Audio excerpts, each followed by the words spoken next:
We invited a very great businessman to Chinhoyi. He came and he spoke to most of you young people. And then during his presentation, he said, I'm going to give you more than 250,000 US dollars as the first batch. That was just the first batch. He said, identify people for me that I can finance so that they can start some businesses and so on. And he handed over that project to me, and I said to him, that's the mistake. Until today, I haven't identified a single person.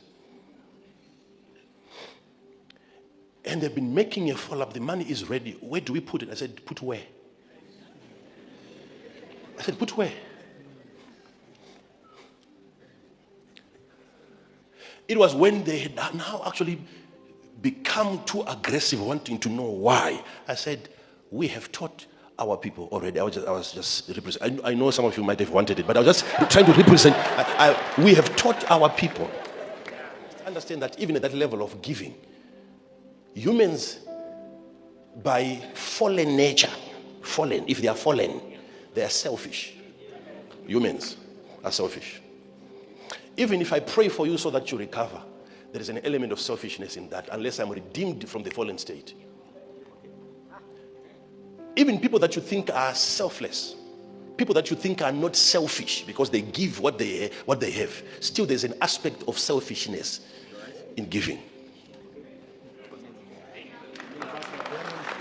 Even if I give you my food, I give you my house, there could be an element of selfishness in that. I'm not only giving you so that you feel good, but it also makes me feel good. You can be addicted to giving to a point where people think that you are not selfish, and yet you are doing it for selfishness reasons. Because it also creates a feeling, it also makes you feel superior to the one that you are helping. It makes you feel like you are a god. And people can actually rejoice if I give you a car. People can be happy if I give you my house. That, oh, such a prophet is so caring. He's not greed. He has no pride. He has walked out of his house and handed over his house to this gentleman. And yet at that level of giving, I'm still stingy. Why? Because I have not given you the source of the house, the source of the car. What people are distributing and giving is not what has made them who they are. That part that defines them. The very essence, what made me to build 2 houses and I have another one to give. That part, those houses emanated from a certain texture of my spirituality. And I can give you all these other products, but I'm not willing to give you the source of my wealth. People are not ready to give their source of wealth. That's the mistake that most people make. You meet a blessed man and you get money from him. Big mistake. Because when you were praying, you were asking God for a car. So God moves around, identifies a person with a car. And the person with a car is brought to you and he offers you, he gives you a car. Because that's exactly what you asked for. Because your will is not in line with the will of God. If you were to go by the will of God, you should have asked for what produces vehicles. What is the force? What makes a man who has 2 hands, 1 head like myself? These people that are doing amazing, they don't have 5 heads. They don't have 7 horns like the beast from the sea. No, they're just like you. But what makes them different? What puts them in a position where they can always help other people? There is something within them that they are not willing to give to anybody. That aspect is what defines who I am. And I can give you everything around me, but I will not give to you what defines me. Anyone who has given you anything, that was just a final product. What made them to be in that position where they can now help you is what defines them. And you will never get that part until you have a superior revelation and you know what to ask for, not a car. What is it that makes cars gravitate? What makes houses gravitate? How come houses themselves, they are not aware? Already has a house. What causes that? Gathering on one person. And if you meet a gentleman with many properties, that person not a certain quality. He has a certain quality that you don't have. The worst that person can do is to give you a house and not give you access to the source. If he's only giving you a house, then he's He has deceiving you. stopped you from going after that which brings houses into being. He has stopped you. Your search is over. Once you motor. Once you've been given a car, once you've been given a house. That's it.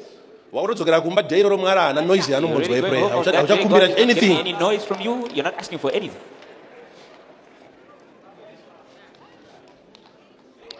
Sit down. Sit down. You see, the problem now is when you have one car and you got the car without having this, its source, it means that car is considered stolen. There is spiritual Interpol. It's that car gets flagged. It has left its owner. Because for that car to have its continual life, it must remain connected to its source. Just like fish has to remain connected to water. A tree has to remain connected to the soil. Human spirits, we have to be connected to God for our sustenance. So the moment we take a car from a person who has the right, who has the spirit for it, who has an anointing for it, that car, that house has become a prodigal house. It has gone astray. It has left its source. And the car itself knows. The day I bring you to my house and I hand over a car to you and I say choose, and you choose, that car that you drive, it's not just the sound of the engine. It's crying as you drive it away. Every kilometer is a distance away from its source. This is what causes now most of those things, they won't live for long. What causes that the moment I give you that house, that I say today this house is now yours. From mapete From the cockroaches, they start to know, from the rats, they start to know that there's been a change of ownership. Everything, nature will know that there's change of ownership here. It stops living. Why? Because it has departed from that which has made it. So people are good at giving everything else except what defines them. The best I can give you if you get closer to me, because when you come close to me, the problem is that you get to see all this. And if I give you whatever is around me, I've given you what I've already produced. In my own view, my own opinion, I believe this is a response to the philanthropy inetwa mostly here in Zimbabwe, Yana CHIVHAYO, where they give you a car, but 2-3 years down the line, you cannot buy yourself that car. You cannot maintain that car.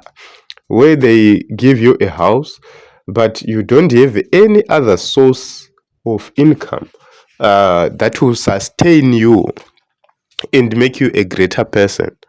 So instead of giving people cars, instead of dishing people cars, the focus must be on the economy itself to make sure that the economy becomes functional, because in a functional economy, an artist does not need a philanthropist to buy him or a car. They will be making their own money, because when the people have money, they will have pleasure. When the people have pleasure, they need these artists to come and please them. So naturally, an artist will become someone with means to make it. You don't need to give people cars. You don't need to be donating things to people, because you need to create conducive environments for people to make money. You know, in an economy where people can easily make money, you don't bribe people to say, I'm going to give you these dollars for you to do this and that for me, because people will value whatever which they've been doing. They'll value their integrity versus the money which you are trying to provide to them. So this is how I can interpret what Prophet Makandiwa is saying. But our biggest problem is we have manufactured poverty in Africa, not only in Africa, but particularly in Zimbabwe. This poverty is manufactured by politicians deliberately to make sure that we remain poor, they remain powerful. And because in as much as we continue to be poor, they can control us because we depend on them. Our well-being depends on them as the politicians. What about ourselves? What is our benefit as a people? Nothing. We cannot do anything outside the politicians. That is the reason why if you go into to the rural areas, create an environment where people can do their farming. They have their goats, they have their chicken, they have their pigs, they have their cattle. So what it means is they have their grain from their fields, wheat, maize, sorghum, and others. These people, they can eat in the evening, they can eat in the afternoon, they can eat in the morning. Anytime they can eat, they can send their children to school because you can sell your goats, your children goes to school. And if the schools are better and are good, what it means is they don't rely on the urbanites, they don't rely on anything. These people can run their own rural economy efficiently, and so they can go to clinics and get medication.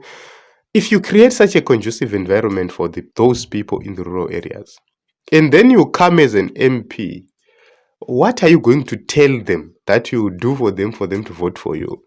What amount of sugar will you give to them for them to vote for you? Right now, people vote for someone because he or she brings a 2 kg of sugar, and you share that 2 kg of sugar, cup. Someone brings rice, and you share that rice, cup, and people vote for that. That's mediocre. Why?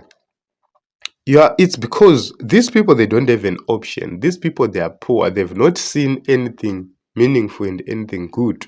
So when they see such things, they feel as if you are on top. Are you aware that people can vote for you in the rural areas because you have rented cars and you are coming with a convoy of cars? I can go, I want to be a counselor, I go elsewhere, I rent a convoy of cars. I come, I flash, I look like I have plenty of money, I buy beer, and the people will vote for me because of that.